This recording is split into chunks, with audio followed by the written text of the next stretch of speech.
in terms of the way we do science, the way we carry it out. They're multidisciplinary, they're teams of different size, focusing on either a roadblock along the way to realizing biofuels, for example, advanced biofuels, or they're focusing on a systems approach with researchers from many disciplines figuring out how do we build controls that are interconnected to new materials and devices and sensors, cooling and air conditioning in a building so that they become zero net energy. Can you take this off and put on the box?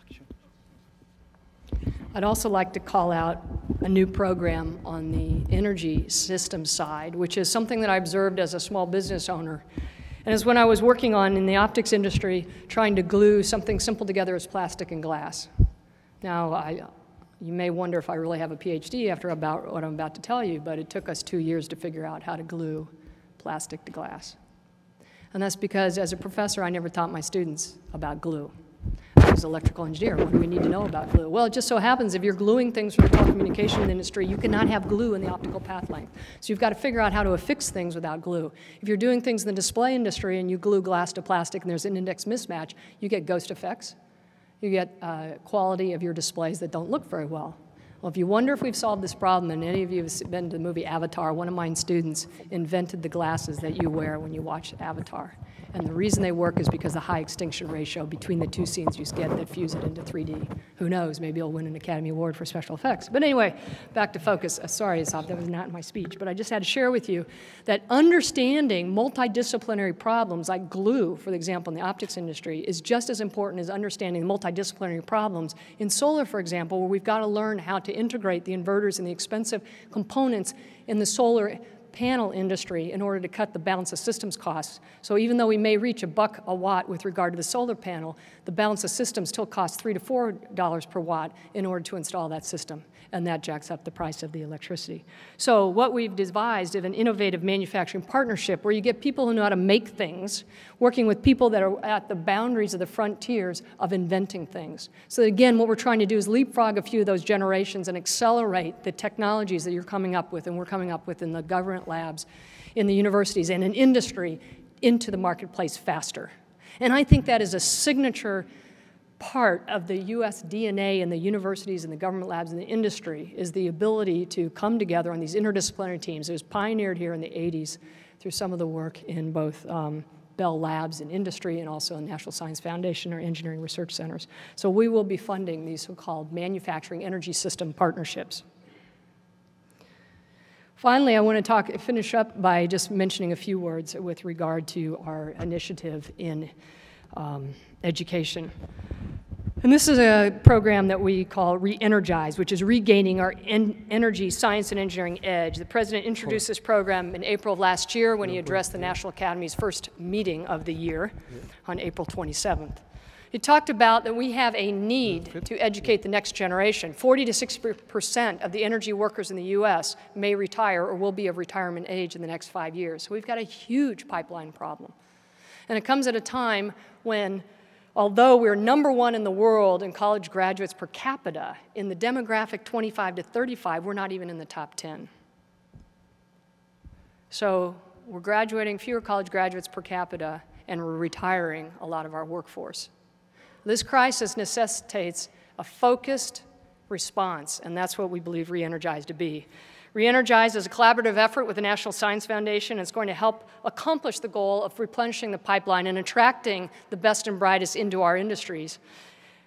It will have a program in education outreach for K through 12. It'll have energy research opportunities for undergraduates, fellowships for graduates and postdocs, and a new program as an interdisciplinary master's program where we bring together policy, economics, and technology individuals to do masters in energy systems, and a look for partnering with industry and community college to strengthen the technical training, among other things. The President has made it clear on numerous occasions that the public sector must invest in research and innovation, not only because the private sector is sometimes reluctant to take those large risks, but because the rewards broadly affect everyone across the country. We at the Energy Department have taken steps to ensure that the money is wisely spent.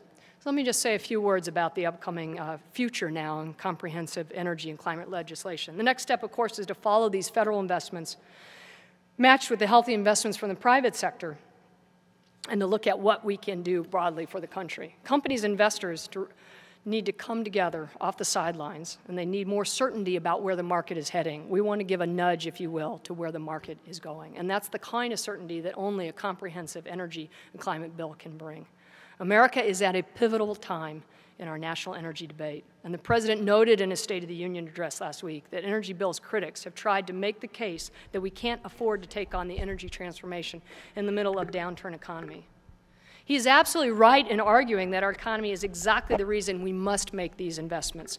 Without a clear policy signal from Washington, I have no doubt that your companies will continue to expand and create jobs, but it may not be in this country.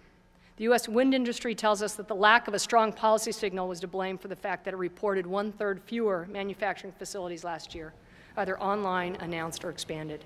And yet even those countries who were dragging their heels on clean energy just 5 years ago have jumped to the forefront and put their full weight behind restructuring their economies around clean energy. Over the next 5 years, for example, the governments of China, Japan, and South Korea will out-invest the United States 3-to-1 on clean energy technologies, or so it is projected. Their public commitment has laid the groundwork for a flood of private investment.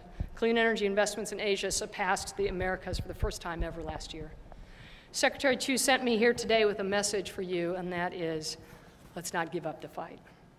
America can't afford to be the master of innovation and then have the spoils fall to the rest of the world when it comes to jobs and long-term economic gains.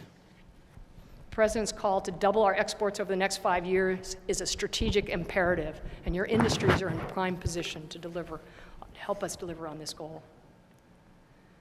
So I show this slide because I think the President, of course, is right, that we are being tested right now as a nation.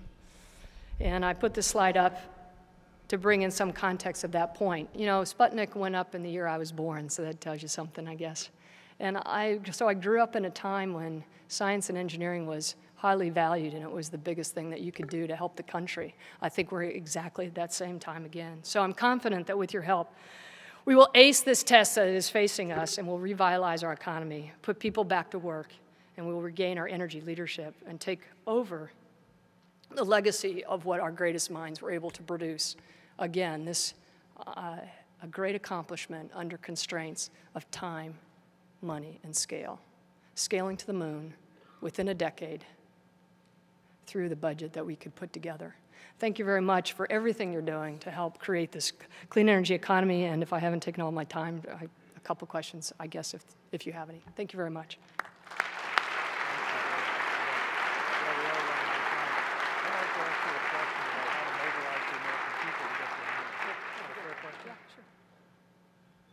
Dr. Johnson, we are running short on time, but I would like to ask a question about how we mobilize the American people behind this vision that you have, that we have, because it's a competitive world, competing ideas, competing industries, and we're trying to move the society in what we think is a good direction, but we have to persuade people to go there.